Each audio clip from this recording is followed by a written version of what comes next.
I really like when I see a trailer for a show and I'm like, oh, this might be really good, and it turns out that it actually is. Now that's cool.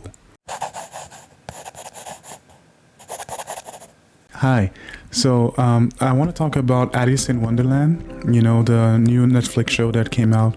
I think it was the end of last year, I think around December, because it was right up my alley, I guess is what I should say. Okay, the premise. So these three friends, like Alice, Chota, and I forget the other person's names, they get transported to another world where basically once they get there, like everybody's disappeared. After a while, a screen lights up and says, go this way to go play a game. So they go, and then they soon find out that things are about to go down, like violent things are about to go down.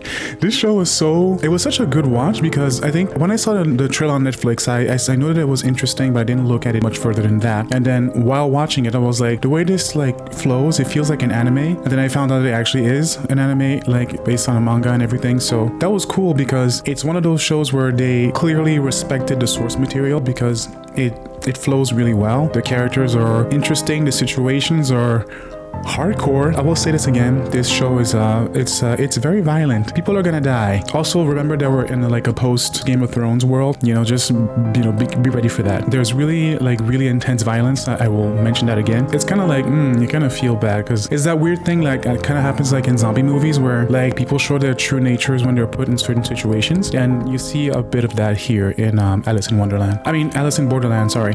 Also, yeah, I think that's cool, the little references. They have two Alice in Wonderland, speaking of, because a lot of characters have names like Cheshire or Alice or the Hatter. So there's clever little references to basically why the series is called that. There's also a good amount of mystery, so you don't really know what's going on. You don't know who's who really, and it flows really well. It's one of the first shows that I watch where I feel it doesn't make me want this to be an anime, because the Netflix, the live action version is actually just as good. So I think that's done really, really well. If you want something that's really violent but kind of clever, because it's great to see how they do or maybe don't figure out some of the games they have to get out of, and it's a good time. You're really invested, you're really interested. I think the only things that I have to criticize, I think somewhere around the end, parts of it got a little annoying for me, because I was like, okay, you figured it out, do the thing already. But I mean, it's cool because it basically uncovers something else that could potentially be happening in this world. So check out Alice in Borderland. It's really good. I recommend it. Also, again, I recommend it if you're into